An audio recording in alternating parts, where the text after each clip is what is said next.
সালটা ছিল 1985। সমুদ্রের ধারে একটি লোক লাইট হাউসে কাজ করত।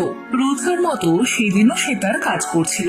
তখন সে সমুদ্রের ধারে একটি মেয়েকে অসুস্থ অবস্থায় দেখতে পায়। সেই মেয়েটি এসেছিল সমুদ্র থেকে। ওই লোকটি তাকে বাঁচায়। মেয়েটি ছিল আটলান্টিসের শেহজাদি। আটলান্টিস ছিল সমুদ্রের নিচে থাকা একটা বড় শহর। তারপর তারা দুজনে একসঙ্গে অনেক দিন কাটায়। আস্তে আস্তে একে অপরকে পছন্দ করতে শুরু করে। আর কিছুদিন পর তারা বিয়ে করে নেয়। এরপর তাদের একটি ছেলে হয় যার নাম আর্থার। আর্থারের একটা বিশেষ পাওয়ার ছিল, সে সামুদ্রিক প্রাণীদের সাথে কথা বলতে পারত। তারপর আমরা দেখতে পাই আটলান্টিন সৈন্যরা তাদের বাড়ি আসে। তাদের উদ্দেশ্য ছিল তাদের রাজকন্যাকে তাদের সঙ্গে ফিরিয়ে নিয়ে যাওয়া। তাই তারা অ্যাটাক করে। অকুতা রাজকন্যাকে তার ফ্যামিলি আর বাচ্চাকে ছেড়ে চলে যেতে হয়, তা না হলে ওই সৈন্যরা তাদের মেরে ফেলবে। রাজকন্যা তার স্পেশাল অ্যাডভাইজারকে অনেক ভরসা করত, তাই সে তার ছেলের সমস্ত ভার তার উপর দেয় আর বলে, তুমি আর্থারকে ভালোভাবে ট্রেন করো, ওকে স্কিলড ওয়ারিয়ার বানাও, যাতে ও লড়াই করার সমস্ত নিয়ম কারণ শিখতে পারে। এরপর আর্থার বড় হয়ে যায়। তাকে বলা হয়, তুমি আটলান্টিসে ফিরে যাও, কারণ তুমি বড় ছেলে, তাই তুমি সেখানকার রাজা হবে। কিন্তু আর্থার রাজি হয় না। সে বলে তার মাকে মারা হয়েছিল কারণ সে একজন মানুষকে ভালোবেসে বিয়ে করেছিল, আর আমি তার থেকে জন্ম নেওয়া একজন হাফব্রিড মানুষ, আমি কখনো আটলান্টিসে ফিরে যাব না। তারপর আমরা দেখি কিছু সামুদ্রিক দস্যু মিলে একটা রাশিয়ান সাবমেরিন লুট করছিল, আর সেখানে আর্থার এসে সবাইকে বাঁচায়। লড়াইয়ের সময় সামুদ্রিক দস্যুদের লিডার আর্থারের হাতে মারা যায়, আর ওই লিডারের ছেলে ডেভিড সেখানে উপস্থিত ছিল। সে যখন দেখে আর্থার অর্থাৎ অ্যাকোয়াম্যান তার বাবাকে মেরে ফেলেছে, তখন সে প্রতিজ্ঞা করে আর্থারের উপর বদলা নেওয়ার। এরপর আমরা আরেকটা মেইন চরিত্রকে দেখতে পাই যার নাম অর্ম। সে আটলান্টিসের ভাবি রাজা, আর সে আর্থারের সৎ ভাই যে জলের নিচে থাকে, অর্থাৎ আটলান্টিসে থাকে। অর্ম থাকে জলের নিচে আর আর্থার থাকে স্থলভাগের উপর। অর্ম বিভিন্ন রাজাদের সাথে দেখা করে।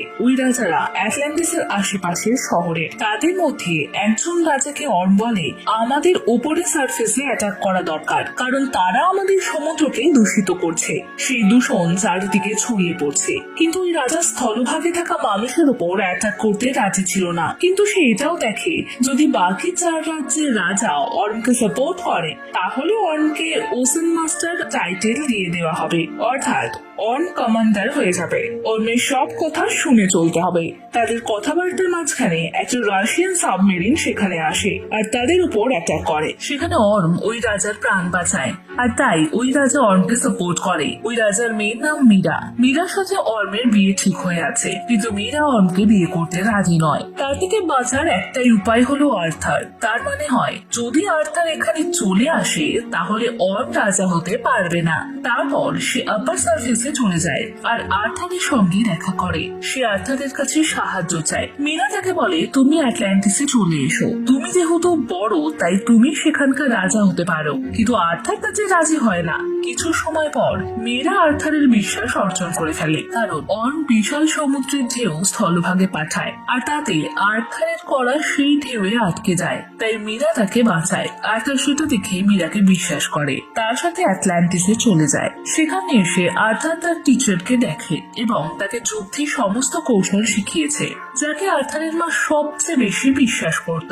আর্থারকে তারা বলে, ট্রাইডেন্ট খুঁজে বার করতে হবে। ট্রাইডেন্টে প্রচুর শক্তি আর অনেক জাদু আছে, আর যে ওই ট্রাইডেন্ট খুঁজে বার করতে পারবে তাকে কোনো কিছু জিজ্ঞাসাবাদ ছাড়াই রাজা ঘোষণা করা হবে। আর ওই ট্রাইডেন্ট ছাড়া অর্ম তোমাকে কোনো মতেই রাজা হতে দেবে না। ও তোমার থেকে অনেক বেশি শক্তিশালী। তুমি যদি ওর সাথে লড়াই করো তাহলে পারবে না। ওদের মধ্যে কথা হচ্ছিল। ঠিক সেই সময় অর্মের সৈন্যরা ওখানে চলে আসে এবং অ্যাটাক করে আর আর্থারকে বন্দী করে। তারপর চেন দিয়ে তাকে বেঁধে অর্মের সামনে হাজির করা হয়। অর্ম আর্থারকে তার মায়ের মৃত্যুর জন্য দায়ী করে আর বলে, তোমার জন্য রানীকে ফাঁসি দেওয়া হয়। তবুও আর্থার অর্মের ভাই, তাই অর্ম আর্থারকে বলে, আমি তোমাকে একটা সুযোগ দেব, তুমি চিরতরে এখান থেকে চলে যাও আর কোনোদিনও এখানে ফিরে আসবে না। কিন্তু আর্থার রেগে গিয়ে অর্মকে চ্যালেঞ্জ করে, বলে, আমি তোমার সাথে যুদ্ধ করব।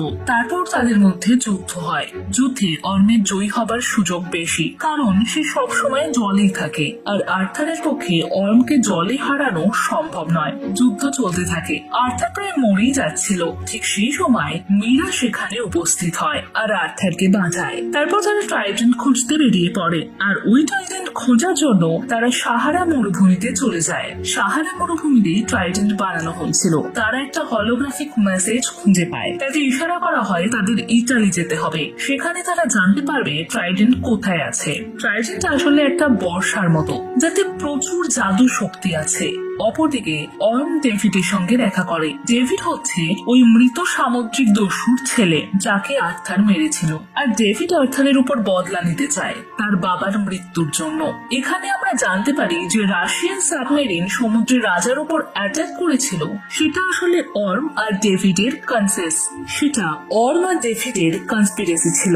এটা আসলে অর্মের প্ল্যান ছিল যে ডেভিড ওই রাজার উপর অ্যাটাক করবে, অর্ম তাকে বাঁচাবে, তাতে সে রাজার সহানুভূতি পাবে আর ওই রাজা আরো বাদবাকি রাজাদের সাথ দেবে। অর্ম ডেভিডকে লেটেস্ট আটলান্টিয়ান ব্যাক্টার ফ্রুট দেয়, যেটা ছিল মডার্ন টেকনোলজি যুক্ত, যেটা শুধু জলে থাকা মানুষদের কাছেই থাকে। ডেভিড ওই টেকনোলজি টেস্ট করে আর ভীষণ খুশি হয়, এটা ভেবে যে এবার সে আর্থারকে মেরে তার বদলা পূরণ করবে। ওদিকে অর্ম সমুদ্রের নিচে আর একটা রাজ্য কিংস ফিশারম্যানের রাজাকে মেরে ফেলে আর তাদের বাধ্য করে তাকে সাপোর্ট করার জন্য।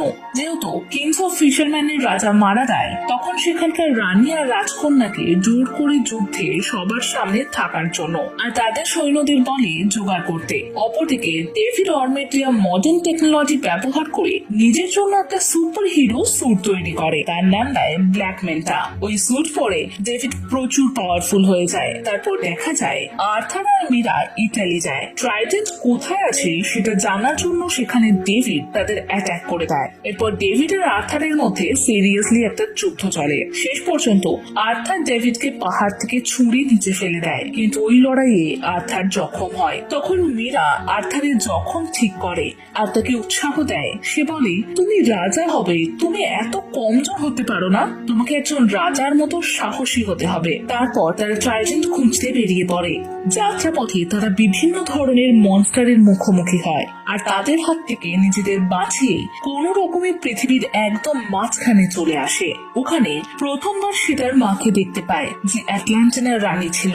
সে আত্মবিসর্জন দিয়েছিল এই ট্রেন্সে এসে। এই ট্রেন্সে আসা অর্থাৎ মৃত্যুর সমান, কিন্তু কুইন অ্যাটলান্টিনা বেঁচে যায়। সে বহুদিন ধরে এখানেই বাস করছে আর এখন আর্থার আর মীরাও এখানে চলে এসেছে। তারা একে অপরের সাথে মিলিত হয় এবং একটি আবেগময় দৃশ্য তৈরি হয়। তারা এখন ট্রাইডেন্টের কাছাকাছি চলে এসেছে, কিন্তু এখান থেকে আর্থারকে একাই যেতে হতে হবে, কারণ মীরা বা তার মা কেউ তার সাথে যেতে পারবে না। এরপর আর্থার ট্রাইডেন্ট খুঁজে পায়। আর্থার যখন সেটা নিতে যাবে, তখন একটা লিভিয়ানথ্যান তাকে অ্যাটাক করে। আসলে লিভিয়ানথ্যান হলো ওই ট্রাইডেন্টের রক্ষাকর্তা। লিভিয়ানথ্যান ড্রাগন আর সাপের সংমিশ্রণ এবং আকারে অনেক বড়। সে বলে, এখানে অনেক ট্রাইডেন্ট অধিকার করতে এসেছিল, কিন্তু তারা কেউ এর যোগ্য ছিল না, তাই তাদের আমি মেরে ফেলেছি। আমরা আগেই জেনেছি আর্থার সামুদ্রিক প্রাণীর সাথে কথা বলতে পারত, তাই আর্থার তার সাথে কথা বলে। তখন লিভিয়ানথ্যান তাকে বলে, তুমি আমার কথা বুঝতে পারছো? এর আগে কেউ আমার কথা বুঝতে পারেনি। আর্থার তাকে বলে, আমি এই ট্রাইডেন্টের যোগ্য উত্তরাধিকারী আর আমি 7 সমুদ্র শাসন করতে চাই। শেষ পর্যন্ত লিভিয়ানথ্যান আর্থারের কথা মেনে নেয় আর আর্থার ওই ট্রাইডেন্ট উদ্ধার করে। ট্রাইডেন্ট উদ্ধার করার পর আর্থারের পাওয়ার অনেক বেড়ে যায়, তার কস্টিউমও চেঞ্জ হয়ে যায়। সমুদ্রে থাকা সমস্ত রাজ্যগুলো অর্মকে সাপোর্ট করে আর তাই অর্ম নিজেকে ওশান মাস্টার নাম দেয়, অর্থাৎ সে এখন থেকে যা সিদ্ধান্ত নেবে তাই সবাইকে মানতে হবে। এদিকে অর্মের সঙ্গীরা যারা জানতে পারে আর্থার ট্রাইডেন্ট উদ্ধার করে ফেলেছে আর আইন মাফিক যার কাছে ট্রাইডেন্ট থাকবে সেই আসলে রাজা হবে আর সেই ওশান মাস্টার হবে। কেউ কোনো প্রশ্ন করবে না। তারা নিশ্চিত হয় যে ট্রাইডেন্ট আর্থারের কাছেই আছে, কিন্তু অর্মের প্রচন্ড রাগ হয়। সে বলে, ট্রাইডেন্ট অধিকার করে কিচ্ছু হবে না, যে সবচেয়ে বেশি পাওয়ারফুল হবে, যার অনেক সাহস থাকবে আর যে অনেক কৌশল জানবে সেই ওশান মাস্টার হবে। এখানে একবার আর্থার আর অর্মের লড়াই শুরু হয় একটা সাবমেরিনের উপর। আর্থার অর্মকে লড়াইয়ে হারিয়ে দেয়, কিন্তু তাকে প্রাণে মারে না, ছেড়ে দেয়। আর এখানে কুইন অ্যাটলান্টিনা ও চলে আসে। আর যখন অর্ম দেখে আর্থার তার মাকে বাঁচিয়ে এনেছে, তখন সে নিজের ভাগ্যকে মেনে নেয় আর হার স্বীকার করে এবং আত্মসমর্পণ আক্রমণ করে আর অ্যাটলান্টিসের সৈন্যরা তাকে নিয়ে যায়। এখানেই মুভিটি শেষ হয়। তাহলে আজকের এক্সপ্লেনেশনটি আপনাদের কেমন লাগলো কমেন্টে জানাতে ভুলবেন না।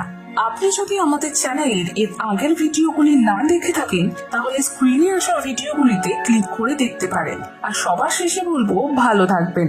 ধন্যবাদ।